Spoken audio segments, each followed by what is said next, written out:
Esa noche, después que oí hablar de las plagas, yo casi no podía dormir. Me preguntaba cómo podría Dios hacer eso con los seres humanos. ¿Cómo era posible que un Dios tan bueno le causara tanto sufrimiento a sus hijos? Me llevó años entender que lo que va a suceder durante las plagas es nada más que el resultado de la terquedad humana, de la rebeldía humana que rechazó llamados y más llamados de parte de Dios y nunca se rindió, nunca se entregó, nunca quiso aceptar. El libro de Apocalipsis, cuando era niño, pues me daba miedo. Lo veía lleno de monstruos y de cosas horribles, pero el tiempo fue pasando, yo crecí, fui a la Facultad de Teología y allí comencé a entender muchas de las cosas que tienen que ver con el mensaje más maravilloso de la Biblia, que es el mensaje del Evangelio que está descrito en el libro de Apocalipsis. Bueno, esta semana estudiaremos las 7 últimas plagas. Se las llama últimas porque ocurren en el momento final de la historia de la tierra. Estas plagas son distintas de las plagas de las 7 trompetas que cubren todo el periodo de la era cristiana. Las plagas descritas en las 7 trompetas se ejecutan mientras todavía hay tiempo de gracia, mientras todavía se predica el Evangelio, hay intercesión. Durante la caída de las plagas de la trompeta se combinan la misericordia, el llamado a los pecadores. El propósito de estas plagas de las trompetas es conducir a los enemigos del pueblo de Dios al arrepentimiento. Por otro lado, las 7 últimas plagas ya se derraman justo antes de la segunda venida. Estas plagas caen sobre aquellos que, como el faraón, a lo largo de la historia endurecieron su corazón contra el amor redentor de Dios y no se arrepintieron. Pues la ira divina es el justo juicio de Dios sobre las decisiones equivocadas que la gente tomó, y los perdidos finalmente cosecharán las consecuencias de sus propias decisiones. Juan describe a estas plagas de la siguiente manera. Voy a leer Apocalipsis capítulo 16, versículo 1. Entonces oí desde el templo una gran voz que decía a los 7 ángeles, id y derramad sobre la tierra las trompetas de las copas de la ira de Dios. Ahora, mi amigo querido, no voy a tentar explicar en detalle lo que cada plaga significa. Ese no es el propósito del libro de Apocalipsis. Lo que queda claro es que los hombres rebeldes que se endurecieron contra Dios a pesar de los constantes llamados, pues esos hombres finalmente recibirán las consecuencias de su triste decisión. Apocalipsis describe a las últimas plagas de la siguiente manera. La primera plaga, en el versículo 2, dice, fue el primero y derramó su copa sobre la tierra, y vino una úlcera maligna y pestilente sobre los hombres que tenían la marca de la bestia y que adoraban a su imagen. ¿Quiénes son los que tendrán la marca de la bestia? Aquellos que pues rechazaron la verdad bíblica, no quisieron aceptarla, leyeron lo que estaba escrito en la palabra de Dios, pero dijeron no, entonces ellos serán víctimas de la primera plaga. La segunda plaga, en el versículo 3, está descrito así. El segundo ángel derramó su copa sobre el mar, y éste se convirtió en sangre como de muerte, y murió todo ser viviente que había en el mar. Tercera plaga, versículo 4, dice, el tercer ángel derramó su copa sobre los ríos y sobre las fuentes de las aguas, y se convirtieron en sangre.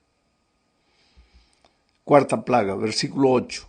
El cuarto ángel derramó su copa sobre el sol, al cual se le permitió quemar a los hombres con fuego. Los hombres fueron quemados con el gran calor y blasfemaron el nombre de Dios, que tiene poder sobre estas plagas, y no se arrepintieron para darle gloria. Observa que en este caso, Dios se manifiesta como superior a su creación. Sin embargo, los seres humanos no lo adoran ni le dan gloria. Quinta plaga está descrita en el versículo 10. El quinto ángel derramó su copa sobre el trono de la bestia, y su reino se cubrió de tinieblas. La gente se mordía la lengua por causa del dolor y blasfemaron contra el Dios del cielo por sus dolores y por sus úlceras, y no se arrepintieron de sus obras. Mira que esa expresión se repite una y otra vez. Sufren los hombres como resultado de lo que viene, pero no se arrepienten de sus malas obras. Parece que ellos han llegado al punto del no retorno. Puede suceder lo que suceda, ellos ya no tienen conciencia de que hay un Dios al cual ellos tienen que regresar. La sexta plaga estudiaremos más adelante.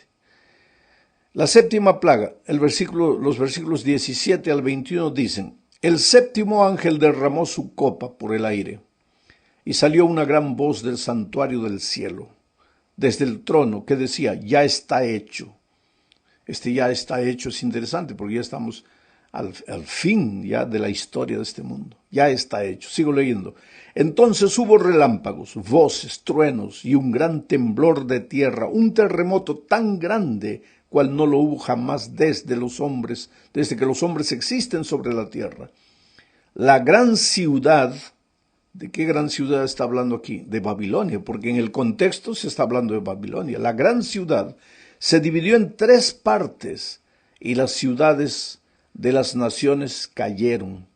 La gran Babilonia vino en memoria delante de Dios para darle el cáliz del vino del ardor de su ira. Toda isla huyó y los montes ya no fueron hallados. Del cielo cayó sobre los hombres un enorme granizo como el peso de un talento, y los hombres blasfemaron contra Dios por la plaga del granizo, porque su plaga fue sumamente grande. Ahora, mi amigo, ¿te puedes imaginar el cataclismo que arrasará este planeta cuando sucedan todas estas cosas?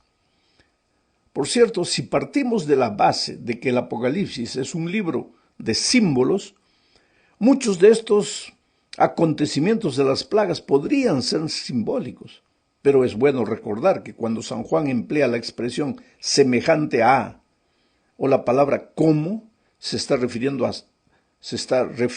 a símbolos.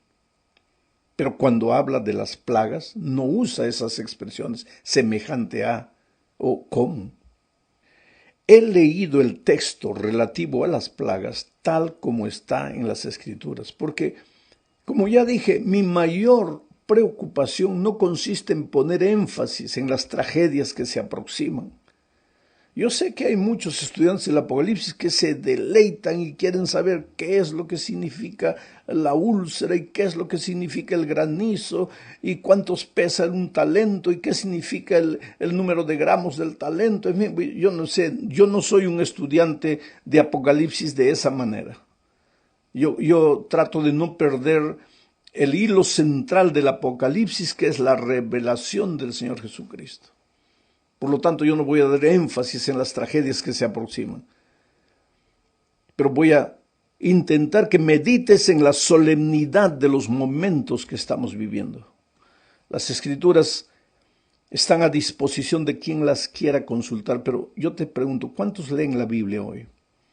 Los seres humanos de nuestros días no prefieren consultar los horóscopos, los médiums espiritistas, la numerología, las cartas astrales, pero no la Biblia. Pero querido, el tiempo es corto. Dios está esperando hace ya mucho tiempo.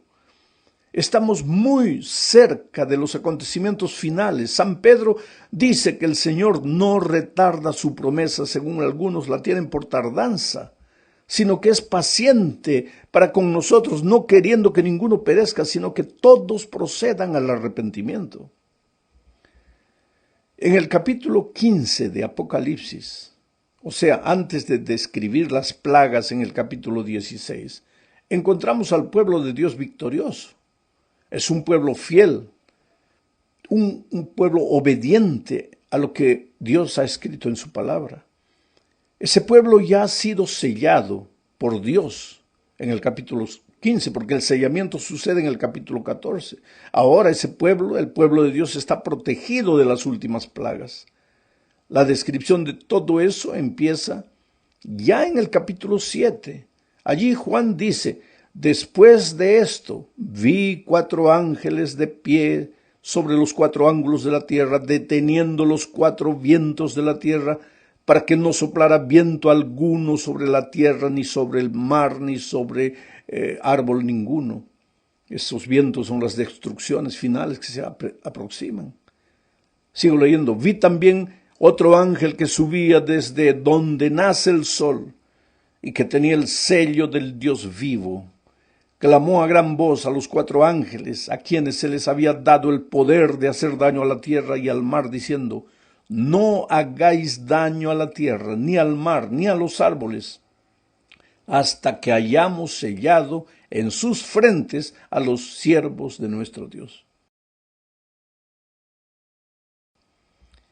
Ahora yo te hago una pregunta: ¿por qué los ángeles no deben darle rienda suelta a la destrucción hasta que los siervos de Dios sean sellados en la frente? Es obvio, el sello de Dios será su protección. Las plagas no tocarán a los sellados. Recuerda que la primera plaga cae sobre los hombres que tenían la marca de la bestia y que adoraban a su imagen, no sobre los que tenían el sello de Dios. En estos días, querido, Dios está llamando a sus hijos, quiere poner su sello en cada ser humano para identificarlo y protegerlo de las plagas en el día cuando la ira de Dios se desatará sobre la tierra. Volvamos ahora a la 6ª plaga, que no la hemos comentado para nada. Apocalipsis 16, 12 al 16 dice a la letra: el 6º ángel derramó su copa sobre el gran río Éufrates. Ahora, aquí no se habla del río Éufrates literal. Recuérdate que estamos en un libro simbólico. Ese río Éufrates debe simbolizar alguna cosa. El 6º ángel derramó su copa sobre el gran río Éufrates y el agua de éste se secó para preparar el camino a los reyes del oriente. Vi salir de la boca del dragón, de la boca de la bestia y de la boca del falso profeta 3 espíritus inmundos semejantes a ranas. Son espíritus de demonios que hacen señales y van a los reyes de la tierra y de todo el mundo para reunirlos para la batalla de aquel gran día del Dios Todopoderoso. Y los reunió en el lugar que en hebreo se llama Armagedón. Ahora, mi amigo querido, el hecho de que en hebreo la palabra Armagedón tenga cierto parecido con monte de Megido, indujo a muchos intérpretes de las Escrituras a concentrar su atención en el Medio Oriente como la posible ubicación de la última batalla de los siglos. Y ahora, si a esto le añadimos que los países de esa región del mundo están constantemente en guerra, pues es fácil creer que allí, en el Medio Oriente, podría desarrollarse una gran batalla literal de proporciones mundiales entre Oriente y Occidente. Pero si no perdemos el hilo del conflicto universal que comenzó en el cielo con la rebelión de Lucifer, descubriremos que la gran batalla del Armagedón no es una guerra literal con implicaciones políticas, sino una guerra espiritual de consecuencias eternas. Hay un enemigo que está tratando de desestabilizar el gobierno divino. Atacó a Dios en los cielos. Perdió la batalla y fue expulsado junto con una tercera parte de los ángeles que consiguió engañar. Después se presentó en el jardín del Edén y engañó a Adán y a Eva. Logró que ellos dudaran del amor de Dios. Consiguió que las criaturas desviaran la adoración de Dios hacia sí mismas o hacia el propio enemigo y desvirtuó la palabra de Dios. Aparentemente había ganado la victoria, pero no contaba con el plan de salvación, según el cual Jesús vendría a este mundo para redimir a los seres humanos, para restaurar en ellos el carácter de Dios que el pecado había desfigurado. El conflicto entre Dios y Lucifer se prolongó a lo largo de los siglos y llegó hasta la iglesia cristiana. El diablo persiguió a la iglesia de Dios por medio de Herodes y de los emperadores romanos. Y cuando se convenció de que ese método no daba resultados, cambió de estrategia y comenzó a mezclar las verdades de la Biblia con las tradiciones paganas. De esta manera penetraron en la iglesia cristiana doctrinas que nunca tuvieron fundamento en las Escrituras. Después el enemigo usó esa iglesia ya mezclada de verdad con error. Esa iglesia que en el Apocalipsis es descrita también como Babilonia. El diablo usó esa iglesia contaminada con el virus del paganismo para perseguir a los fieles que se atrevían a adorar al Dios único y verdadero y obedecer su palabra. Esa persecución, de manera así real, vívida, duró 1260 años, la Edad Media prácticamente, al final de los cuales la estrategia del enemigo cambió de nuevo. Esta vez suscitó el racionalismo ateo con la intención de hacer desaparecer toda forma de religión. Como consecuencia de esto surgió la teoría de la evolución como posible explicación del origen de la vida. El diablo trató de destruir la Biblia ordenando quemar miles de ejemplares de ella en las plazas públicas y condenando a muerte a todos los que la estudiaban. Pero el enemigo no contó con el hecho de que durante la persecución el verdadero pueblo de Dios, el verdadero pueblo de Dios siempre se fortalece. En nuestros días, el enemigo está aplicando una estrategia que posiblemente sea la que más resultados le dé: el secularismo. Quiere decir, un cristianismo vestido de mundanalidad, la nueva era, el espiritismo y el cristianismo no comprometido. Dios dejó de ser el Dios personal para transformarse en una mera energía, una linda canción o un adhesivo que se coloca en la ventanilla trasera del auto. Pero para muchos no es Dios el Dios soberano, creador del cielo y de la tierra, que merece adoración y obediencia. Los hombres afirman que creen en Dios, pero no se comprometen con Él. Viven como si Dios no existiera. Formulan sus propias reglas y establecen su propio código de conducta moral, pero se llaman cristianos. Querido, la gran batalla del Armagedón no tiene nada que ver con algún conflicto político entre Oriente y Occidente por causa del petróleo de esa región. El Armagedón es la última batalla entre el bien y el mal, y se está librando en este momento en el corazón de cada ser humano. Nadie puede permanecer en terreno neutral. Estás de un lado o del otro. Esta batalla no es con cañones ni bombas, es una batalla de ideas. Dios reclama para sí la adoración y la obediencia, y el enemigo exige que la obediencia y la adoración le pertenecen a él. Entonces, si el enemigo no puede lograr que los hombres lo adoren a él, dirige la adoración y la obediencia a cualquier cosa, a cualquier criatura u objeto, menos a Dios. Apocalipsis 16 habla de los reyes de la tierra con sus ejércitos congregados para librar la gran batalla. Apocalipsis 16:14 dice: el sexto ángel derramó su copa sobre el gran río Éufrates y sus aguas se secaron para que fuese preparado el camino de los reyes del oriente. En profecía las aguas simbolizan a las personas, a las multitudes. O sea, que al derramar el ángel la sexta plaga, la multitud va a retirar su apoyo al poder religioso falso. Las aguas se secarán. Pero también vemos que aparecen 3 espíritus inmundos semejantes a ranas para congregar a los reyes del mundo entero para la gran batalla. ¿Qué clase de reunión es esta? ¿De qué manera está congregando el enemigo sus ejércitos para la batalla final? Primero debemos recordar que el Cordero también está reuniendo a sus redimidos para la gran batalla. Ya vimos eso en el comentario de la semana pasada. Pero esta semana vemos que el enemigo de Dios también está congregando a sus súbditos en el Armagedón. Y lo hace mediante un falso triple mensaje con 3 espíritus inmundos. ¿Quiénes son esos 3 espíritus inmundos? Son mensajes, son enseñanzas, son filosofías de vida que se oponen a las principales enseñanzas de los 3 mensajes angélicos verdaderos. Primer mensaje, adora cualquier cosa menos a Dios, aunque creas que estás adorando a Dios. Segundo mensaje, las almas no mueren, son inmortales, son eternas, se reencarnan y siguen viviendo como espíritus incorpóreos. Ese es el segundo mensaje inmundo. Y tercero, no obedezcas la palabra de Dios, no le des importancia a sus mandamientos, porque todo eso ya acabó.